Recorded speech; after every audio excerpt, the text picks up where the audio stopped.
Hi everyone, I am Kavya and today we have Edgar here with us. Edgar has over like 20 years of experience in software engineering and currently he's working as a staff backend engineer here at Apollo. So truly excited to have you here, Edgar. How have you been doing? Yeah, thanks for having me. I'm doing good. Yeah, I definitely feel like I'm keeping plenty busy. Um, work, family life. I've been doing some, personal projects on the side also. Just trying to keep up. I mean, like I don't think I've ever seen technology move this fast in my 20 years. So, there's a lot to do to keep up, but it's good. Yeah. All right. I think I definitely would love to know more on like how has that like evolution look like. But I think to get started, let's start with like how does your day to day look like right now as like a staff engineer? Like what does that entail? Like right now. So right now on the on the AI assistant. So I just came back from a different project. I have a tendency to move around on different projects, especially at Apollo. I think probably on like my fourth or fifth project here. So I was on AI Assistant. I got moved over to the custom agent that we're developing, and I did that for 2 weeks so we could get the alpha out. So we started with like we started and in like 2 weeks delivered an alpha, right? So we like moved really fast, and that took some that actually did take some long hours, which I don't like. Um, but on that one, that was mostly just like rally the team and stay focused on execution. So I was coding, I was making sure that the team was focused on the right things.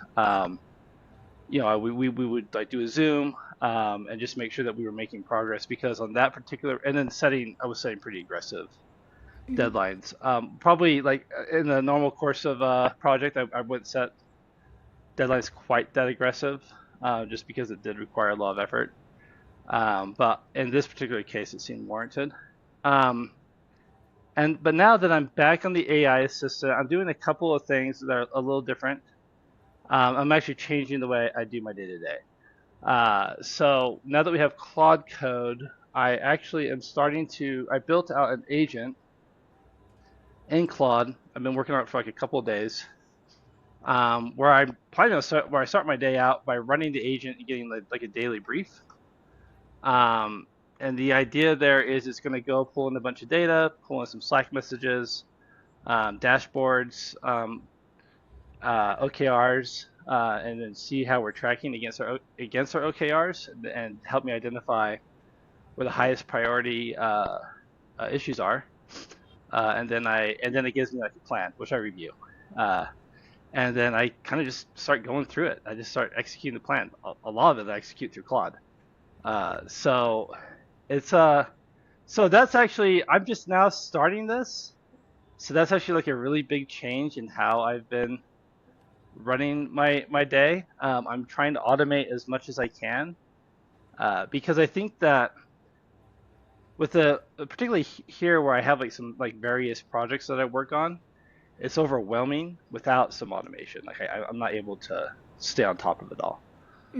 So yeah, that's kind of how the day to day is looking these days. I have quite a few meetings, but my meeting load's actually not that bad right now, which has been kind of nice too. So Got it. Yeah, I think like I want to like talk a little about like you mentioned like using AI in your workflows. Like what other aspects of your day to day you're using AI? Like you mentioned like using it for starting your day. Like how I'm assuming like earlier that was not the case, right? Like this might be like a fundamental shift that like it happened pretty recently.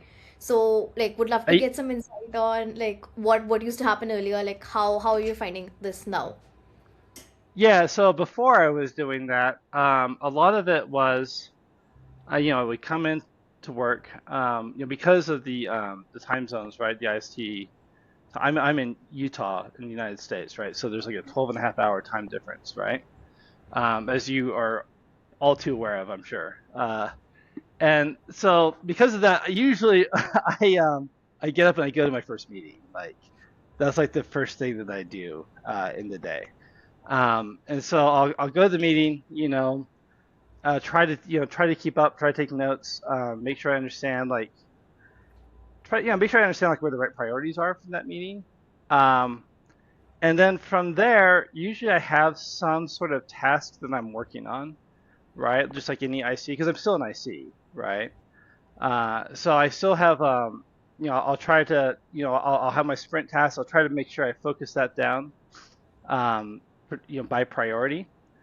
And then in addition to that, I might have some one-on-ones, one-on-ones with my managers, one-on-ones with my peers, people that I'm mentoring, where we kind of go over some things. I might, give some advice on how to um, improve performance so you can get to the next level, et cetera, in those cases. So yeah, but yeah, that's basically the gist of it. And then I might, yeah, and then I try to like be involved in like doing like architectural decisions. Like I've written a lot of ERDs Mhm. at Apollo. Particularly like with the internationalization, some stuff for the waterfall. The waterfall was definitely a collaborative effort though. Like I want to make sure that give a shout out to like Nimit and all the people that worked on that. Yeah. So yeah, uh, yeah, and then it's just just coding or trying to execute. Got it, got it, got it. Yeah, let's like step back a bit. So, would you like to share like something about your work before Apollo? Like how did that journey look like? If you want to talk on that. So my excuse me, the previous company I worked at was Qualtrix, and I was there for 9 years.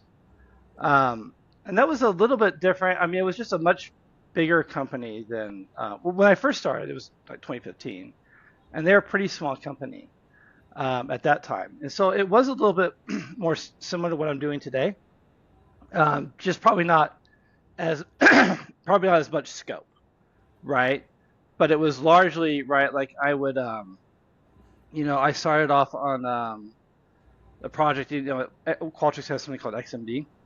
And when I started at Qualtrics, it was called Target Audience, and it had some scaling challenges, right? That was an interesting job because even though I have 20 years of experience, my first jobs were .NET development, doing a lot of C Sharp, and almost all of that was premise-based software. So I Mhm. had no experience with like DevOps. I had no experience with like the SaaS world going into that job. So I do feel like in some ways, like yeah, I have 20 years experience, and like it's relevant. It's relevant experience. But the most relevant experience where I really got really good relevant experience started at Qualtrics because of that sort of like fast-paced SaaS environment, being on call, being responsible for whether or not your code performs, getting a bunch of alerts if it doesn't. But yeah, it was very similar. I was really focused on like one particular team, and I was on that team for about 5 years. And our main focus was really just trying to get the thing to scale because it was not scaling when we first started. And I definitely I mean, I don't know if you want to hear about the lessons, but I definitely learned one of the lessons I learned is once you're underwater on scalability, it's very difficult to get out of that trap because you're so focused on the incidents. It's difficult to make long-term decisions and make the right long-term investments, which is one of the reasons why I was so concerned about with waterfall. Making sure that we had the proper observability in place, so that way we don't fall into the trap. We see the trap before it hits us, and we make Mhm. the investments proactively, right? But yeah, so on at that company, I did a lot of like I was on the it was like trying to go to like a microservices type architecture. I would Mhm. say it's kind of sort of. I think most companies that embrace microservices don't actually do it because their services end up being 10,000 plus lines of code, which most people will say is not a microservice. So they're like miniless, right? Um, but I did a lot of Java there. I did a little bit of the when we did the UI rewrite. I worked on that. That was in Angular 2.0. Actually, it was Angular JS, and then we transitioned it to Angular. Just Angular, right? And then I later moved to the data platform team, where that's the team that does like all the data ingestion and stuff. That was like a lot of Go services. Mhm. Yeah. Got it, got it. I want to talk about like one problem that you mentioned, right? Like you mentioned like observability should definitely be there, but like how do you determine like what's a trade-off? Like for example, if you want to ship something fast, you want to like get that out, like get your MVP, you want to get your product market fit. So like how do you decide when is the right time to like add observability? What is the extent up to which you want to make your system observable? How do you like determine that? What's like, is there like a rule? I like, yeah, for that. I think you should have it in mind at a minimum when you start developing, right? So you need to know what your observability infrastructure either looks like or have an idea. Um, you don't always need like have these things known in like huge detail, but you need to have at least an idea. Because what you can do is you can define like an interface, whatever, for whatever code is going to emit the observability metric, right? And then you can put the implementation behind that if you decide you want to change it later. And I would recommend that. Um, but you need to at least have an idea how much observability you're going to need before you go out the door GA. You can't. I would say you can't go GA without observability. Hmm.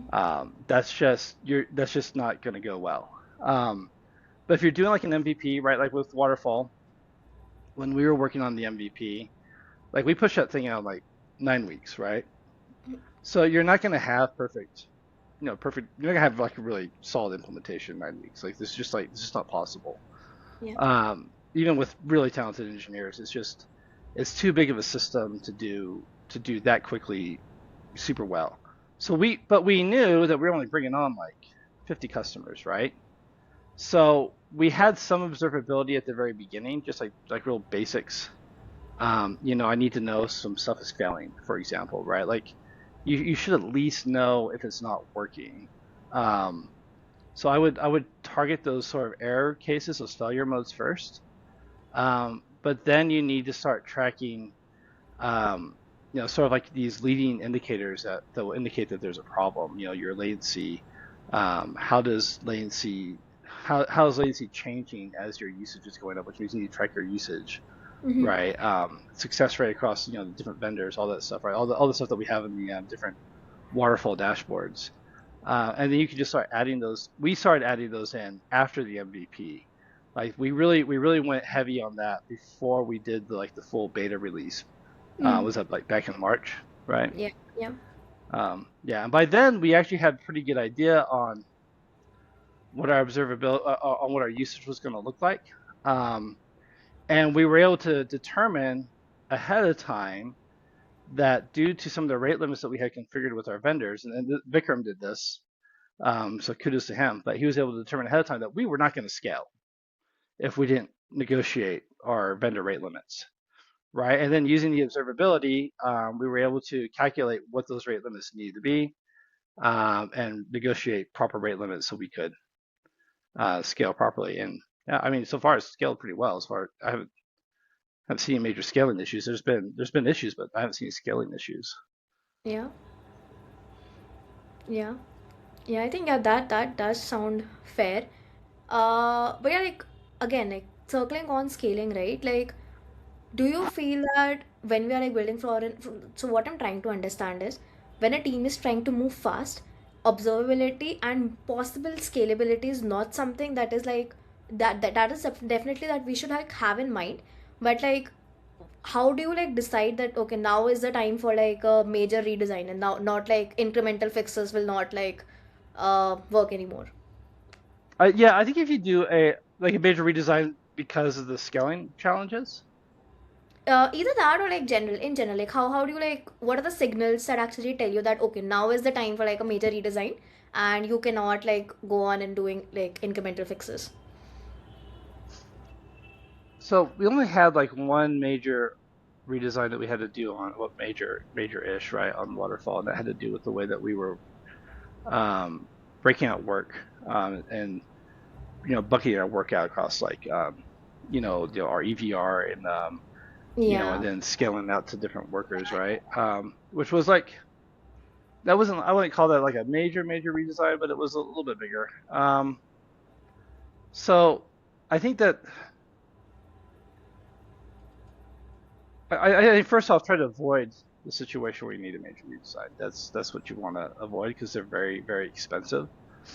Some redesigning is fine, But if you have to do a major redesign, um, at that point, the a lot of times the challenge is you want to be able to definitely be able to detect that a major redesign is needed to scale to the next level, and you want to detect that ahead of time because if you just deploy or you just release to that scale, then you're just going to be buried in on-call work. You're not going to be able to do the redesign, Yeah, right? yeah.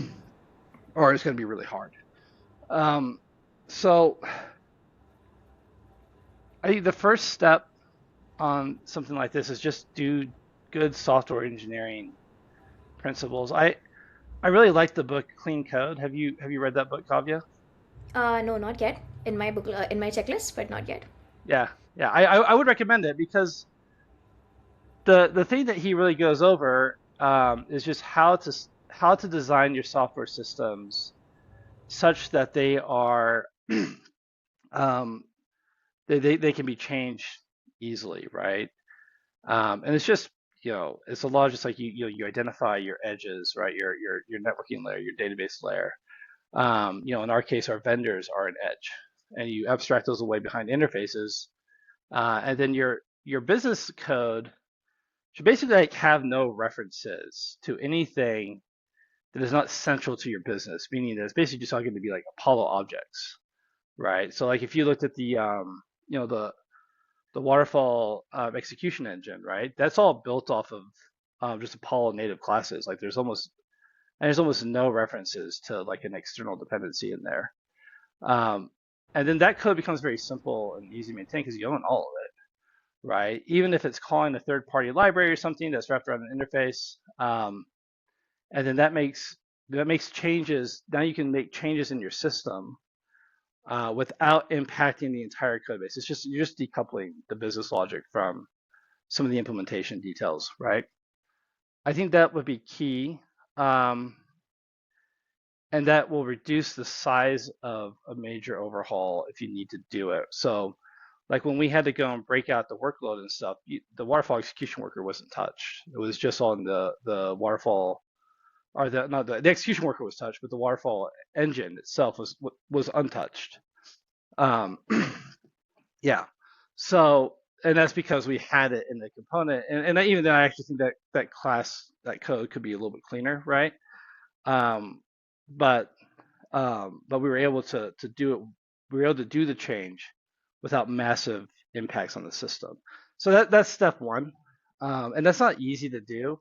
And I think that's even harder to do as teams grow, because it's hard to get alignment on design principles, which is one of the reasons why I encourage people to read that book. You don't have to agree with everything that's in the book, and just like Yeah. it's nice. It's nice that people have a common language, right? Um, so yeah. So that's the first step. And then yeah, you have to proactively look at your dashboards. You have to look at your metrics. You have to see, um, if you're seeing some scaling issue signal like Vikram did. You have to, and then if you do start to see some scaling problems and you didn't catch it in your signal, you need to find out why, Yeah, and true. fix those as well. Yeah. Yeah, got it. Got it. Yeah, so like I like wanna also ask you one thing that so you mentioned like there can be different design principles that people can propose. Definitely there's like a sort of a common language. Like how as engineers like what sort of things that we should be mindful of while coming to or like while concluding a design. Like what are the things that we should like definitely be mindful of? I think like when it comes to like designing software, I think it really kind of just comes down to some like really basic fundamental principles. Um, like when we were all going to school, right? We all learned about low coupling, high cohesion. Hmm. Um, Meaning that your modules should be there should be low coupling between modules, so the less they know about other modules, the better. And then each module should do only one job, right? And then everything else is details, right? Whether or not you use object-oriented design to do that, whether or not you use functional programming to do that, um, regardless of that, regardless of those implementation details, those principles kind of stay in play. And so I would say that that's like the main thing to kind of settle on. I think that, where we have a Ruby code base, I have a tendency to go. I don't know if I think the way object-oriented programming is talked about today, maybe it's not true object-oriented programming, or the way it's talked about today. I think it's true object-oriented programming, not the way it's talked about today, because it's not like some big inheritance hierarchy, and that's usually what people mean. Um, I just mean, interfaces, low coupling, right, and small classes are easily consumable. Um, and the more you like are able to keep those pieces um, loosely coupled and coherent or cohesive, the better off you are on any sort of change. So it's just that those things are adaptable to change. Because if one of those classes is just the wrong implementation, what's 200 lines of code? Who cares, right? Um, and 200 lines. Some people say that's too big of a class. So I think that would be like the key is sticking to those principles, and then the rest of it is just kind of dressing on top of that. Got it, got it, got it. So you mentioned like as part of your like day to day, you also like review a lot of architecture diagrams and ERDs. So what are like some common mistakes that you've seen, like architectural mistakes in large scale systems that like over time, like if you want to share an example, that's also fine. People make like some common patterns or some common mistakes that you want to talk about. Yeah. So common architectural mistakes that I've seen. I think the most common one is just over engineering, right? Just like you're like I have this problem, and so I'm gonna throw Kafka at it or something, that nobody's like prepared to maintain. Um, I would say that's the biggest one is trying to find a solution in search of a problem sort of a thing, right? Like, you learned about, Kafka is one that comes to my mind because I remember when I learned about, right? I'd be like, oh, we should use Kafka for everything.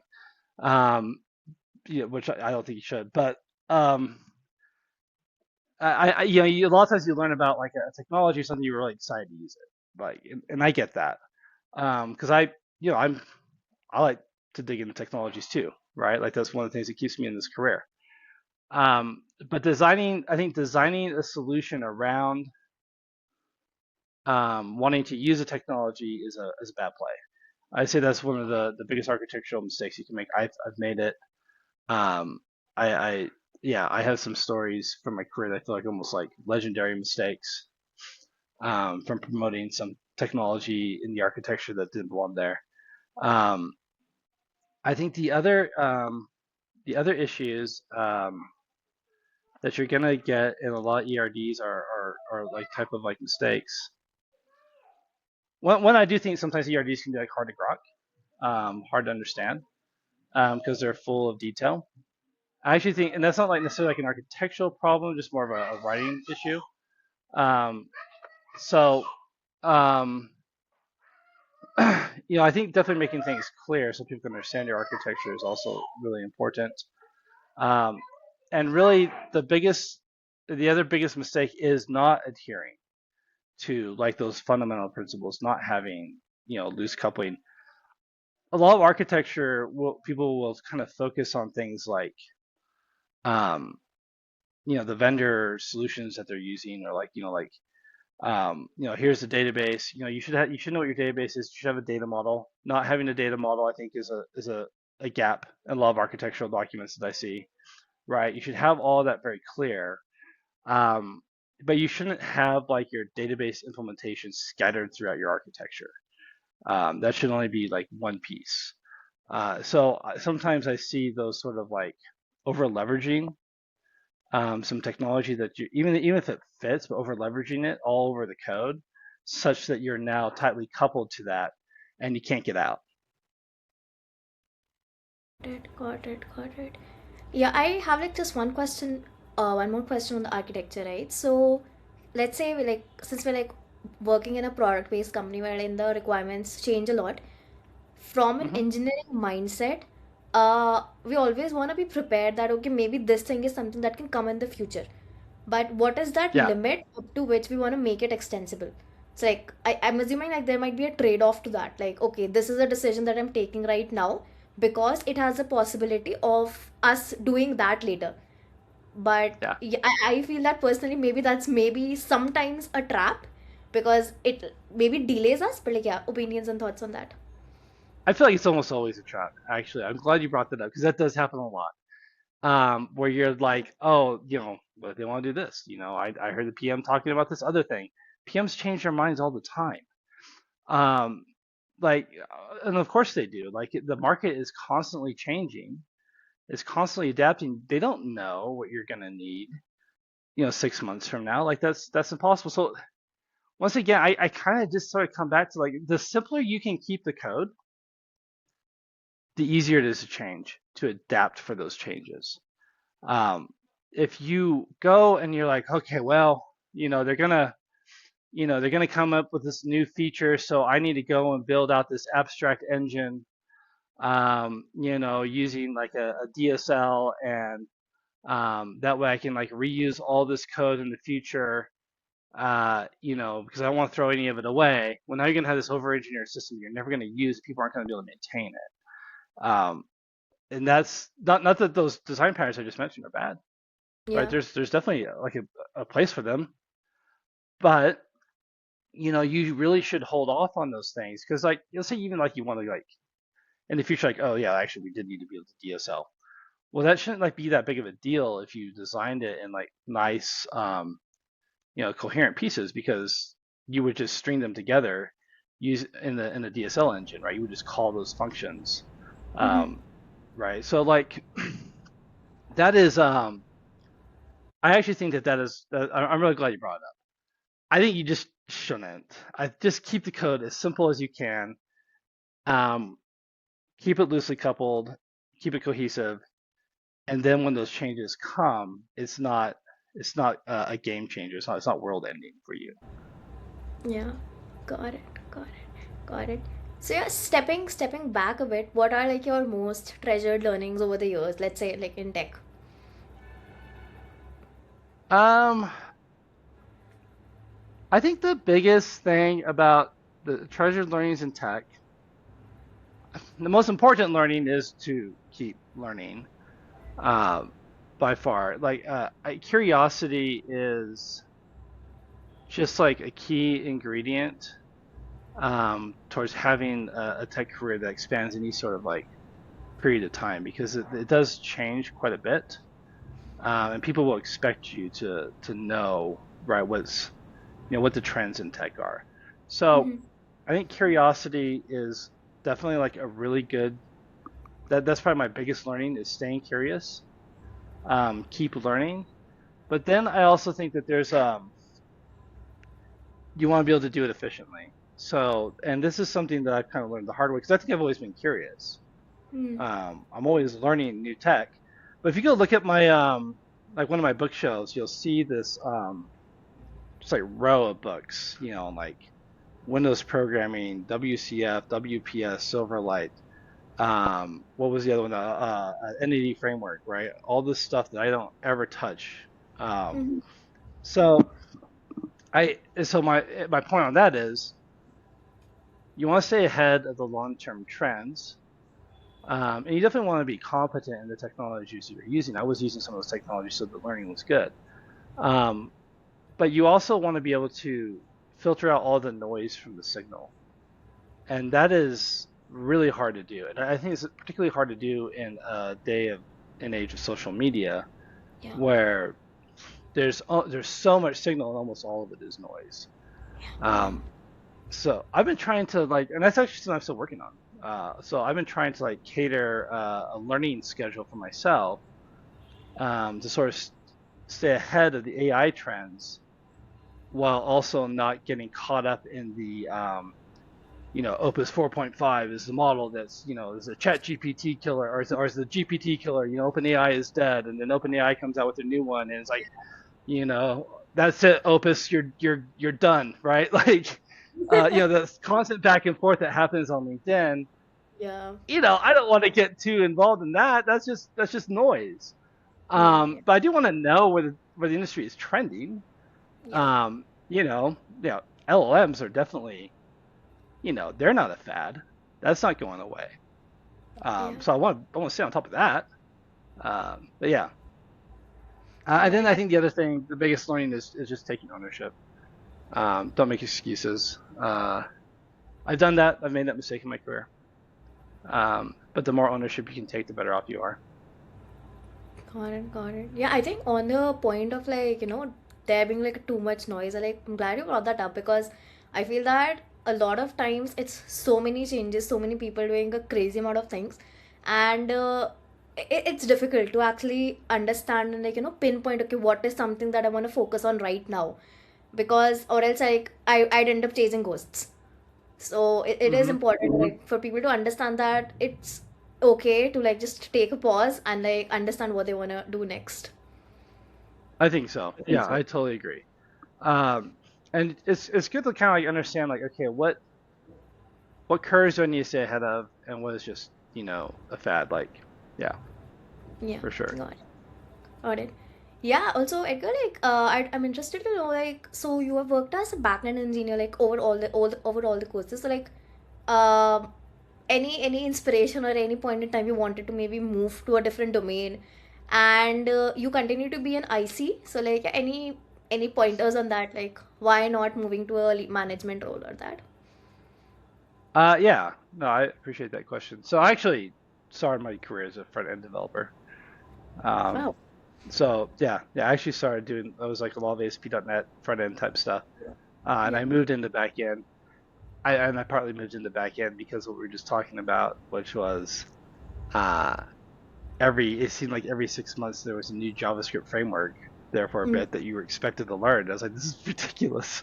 Like, I can't rewrite my UI every week. Um, so, um, but yeah. So, do I like to? I actually, I have front end code to follow. I actually don't. I do focus most of my effort on back end development. That's true.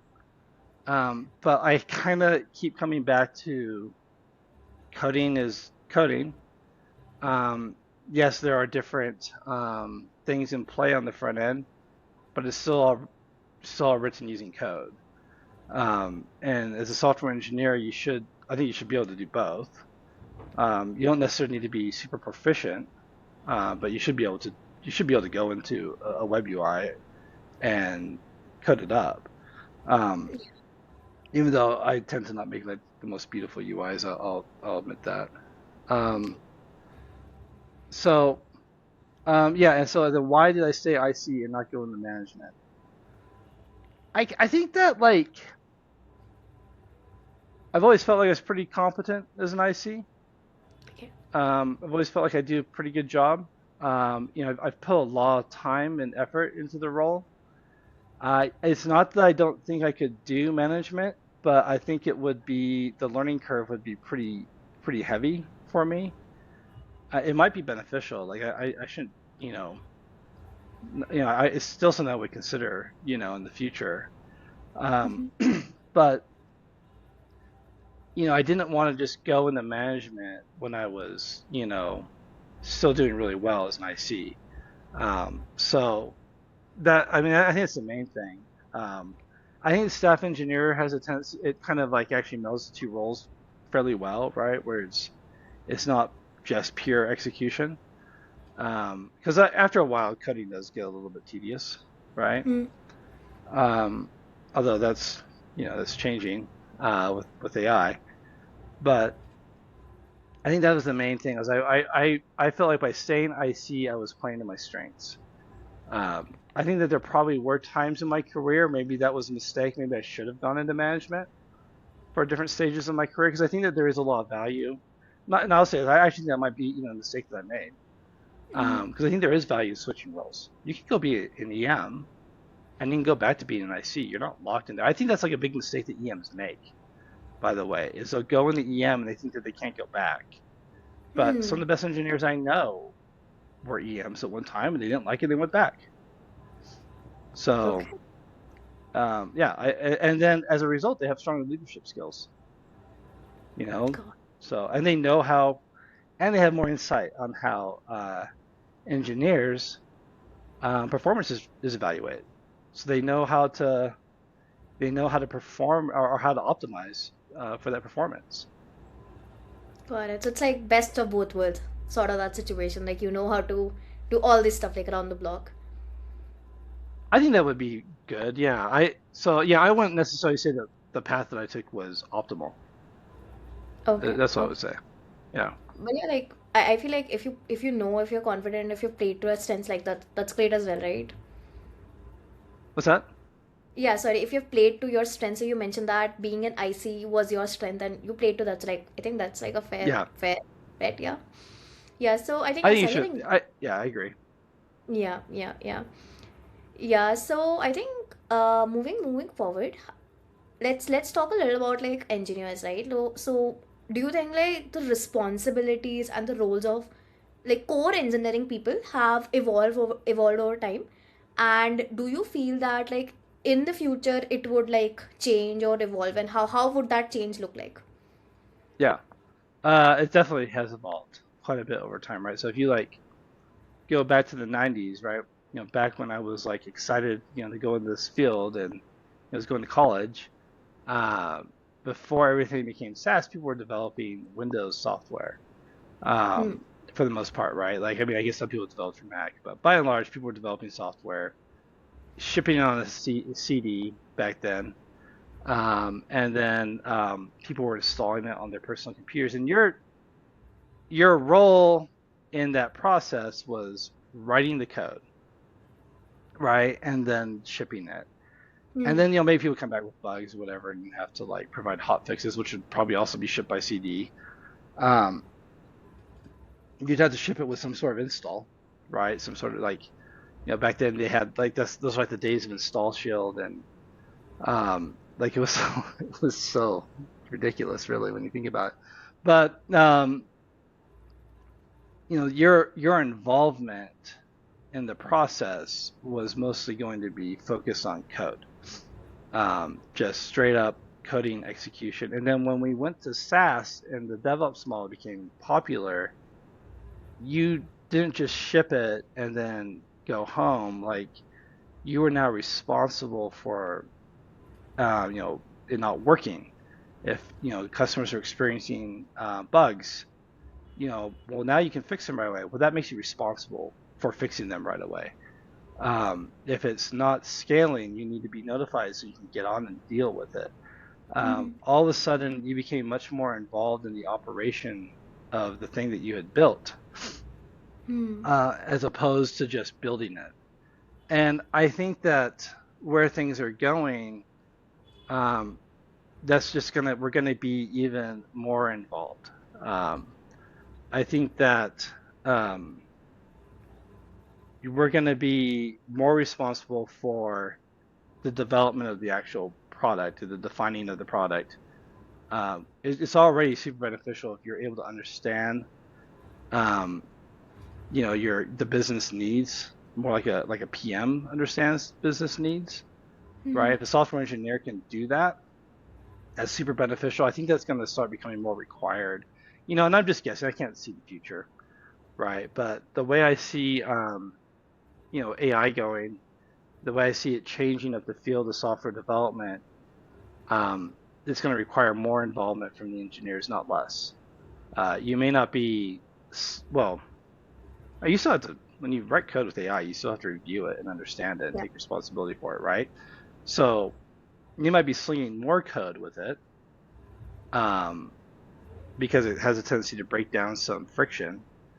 But you're also, I think, going to now be responsible for even more of like just like how what you're developing, um, making sure that that's the right fit, et cetera. Like I said, they already kind of expect that from us anyway, so I think they can expect more of it.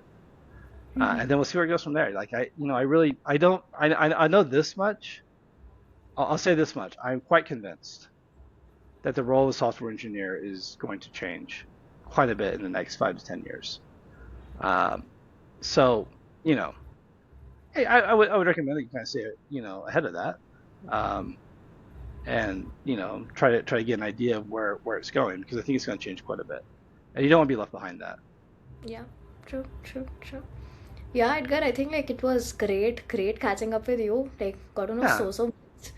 Yeah, and I think to conclude, looking forward, like, what are some things that you would want to maybe focus on? So right now I am focused on AI. My big focus right now is becoming more of like an AI power user, not just like writing AI apps, right? Using LLMs, and all that to develop apps. That's really cool, and I dig it. But leveraging AI to make yourself more productive is what I'm really focused on. And so my focus in 2025, right? So we got Cursor, right? In 2025, like at least Paula did, right? Yeah. And I kind of was like, okay, I'll jump on this AI hype trade, see what it's like, right? And I kind of I've already been using ChatGPT, and I've been kind of treating AI as a partner. So it's been like a coding partner, right? It's like, oh, okay, let's figure this out. Let's go do this. Um, but I think a real AI power user removes their role or changes their role to an orchestrator, where they orchestrate the AI to go and automate tasks, right? Mm-hmm. So like I said, I have an AI agent that reads our dashboards and compares it with our OKRs, right? It's automating that task for me. Yeah. Um, it reads the sprint, tells me who's blocked, tells me if my tasks are aligned with the OKRs, et cetera, right? So I think that that's what you want to do moving forward is learn how to use, don't just use Claude code or whatever AI agent you're using to generate code. Mm-hmm. Actually set it up to orchestrate and automate your work. And then you're the orchestrator, right? You're still in charge. It's not like you're not making decisions, right? But you're using the AI to help you make decisions faster. Got it. Got it. Got That's it. what Yeah. that's what I'm focusing on right now, Kavya. Yeah, I'm trying to really embrace it. I really just kind of started on that a few days ago, but it's already bearing fruit. So Got it. Got it. I think yeah, all the very best, Edgar. Like, and hope to learn from you on that as well. If yeah, you have any questions for me, I'm like happy to take those as well. But yeah, great catching up with you.